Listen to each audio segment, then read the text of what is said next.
Whispers in Autumn by Simon Cross. The autumn wind swept across the Yorkshire moors, carrying with it the promise of winter and change.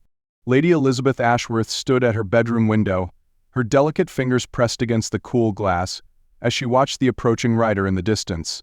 Even from afar, there was no mistaking the broad shoulders and commanding presence of Marcus Blackwood, the newly arrived Earl of Ravencroft. Elizabeth's heart quickened despite her best efforts to remain composed. At 21, she had long since given up the foolish romantic notions that had occupied her younger years. Yet something about the mysterious Earl stirred emotions she thought safely buried beneath years of proper breeding and social expectations. "My lady," her maid Agnes called softly from the doorway, "your father requests your presence in the drawing-room." Elizabeth smoothed her deep blue muslin gown and touched a hand to her carefully arranged chestnut curls. "Thank you, Agnes. I shall be down directly." As she descended the grand staircase of Ashworth Manor, Elizabeth couldn't help but recall the first time she had encountered the Earl 3 weeks prior. He had arrived unannounced, seeking her father's counsel on matters of estate management.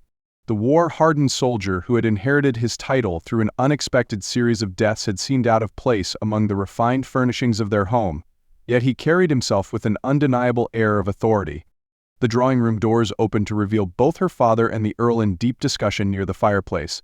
Marcus Blackwood's dark eyes immediately found hers, and Elizabeth felt the familiar flutter in her stomach that his presence always seemed to evoke. "Ah, Elizabeth," her father said, "come join us. Lord Ravencroft has a most interesting proposition to discuss." Marcus bowed formally, though there was nothing formal about the way his gaze lingered on her face. "Lady Elizabeth, you're looking well." "My lord," she replied with a curtsy, proud that her voice remained steady despite her racing pulse. "I trust your ride from Ravencroft Hall was pleasant."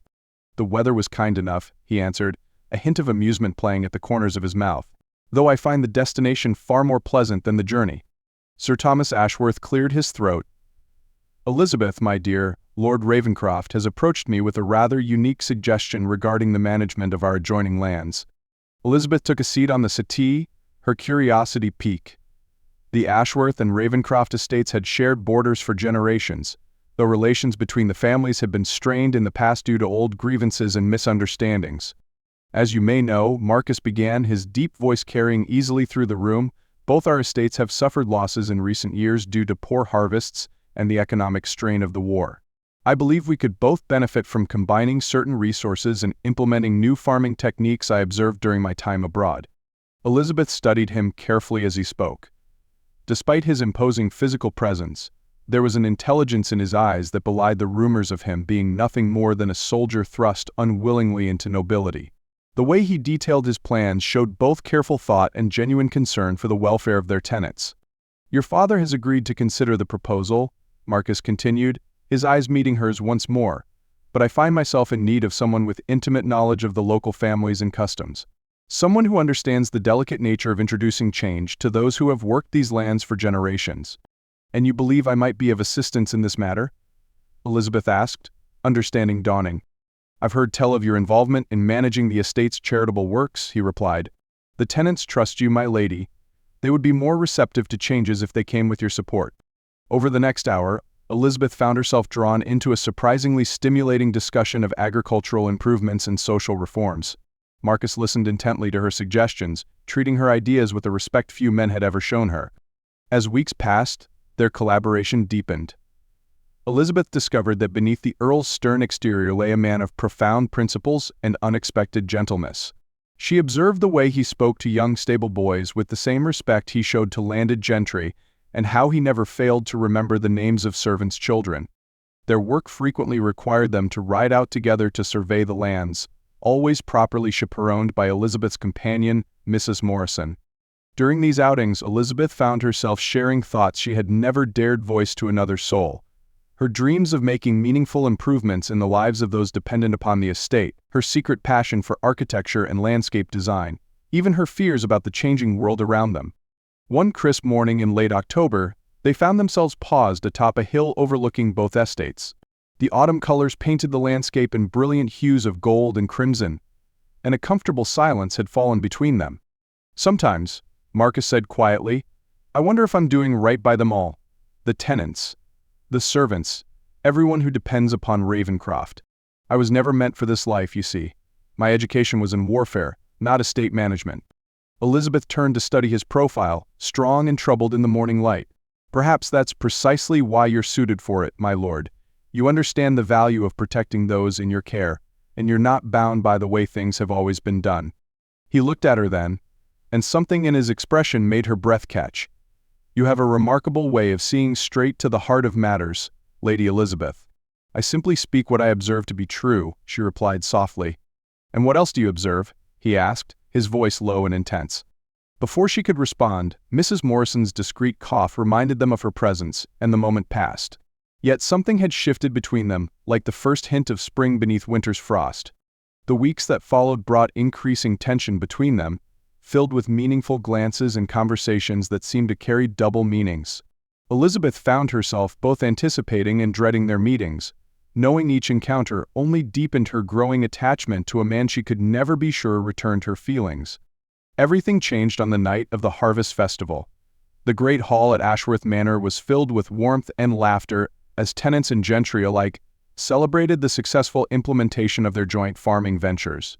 Elizabeth had just finished organizing the distribution of food baskets to the tenant families when she felt Marcus's presence behind her. "Might I have a moment of your time, my lady?" he asked quietly. "In the library? Your father has given his permission and Mrs. Morrison will accompany us." Elizabeth's heart began to race, but she maintained her composure as she followed him to the library, their chaperone a discreet presence behind them. The room was softly lit by candlelight, casting long shadows among the leather-bound volumes. Marcus stood before the fireplace, his expression uncharacteristically uncertain. "Lady Elizabeth, I find myself in the peculiar position of being at a loss for words, despite having rehearsed this moment countless times in my mind." She remained silent, hardly daring to breathe as he continued. "When I first arrived here, I thought only of saving my estate and fulfilling my duty to those who depend upon me.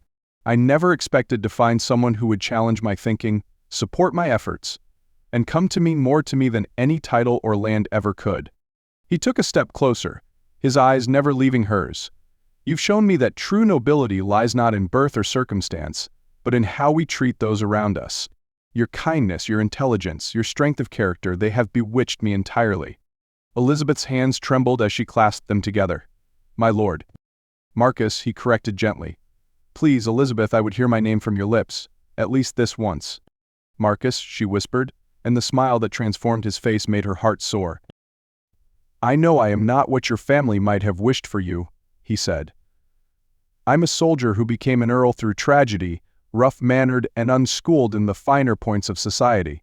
But I love you, Elizabeth, deeply, completely, and with every fiber of my being. Would you do me the great honor of becoming my wife?" Tears of joy sprang to Elizabeth's eyes as she responded, "Yes, Marcus, yes, with all my heart." Their wedding took place on a bright spring morning, with both estates' tenants in attendance. As Elizabeth walked down the aisle of the ancient village church, she caught sight of Marcus waiting for her, his face alight with love and promise. Later, as they stood together in the gardens of what would now be their shared home, Marcus took her hand and pressed a kiss to her palm.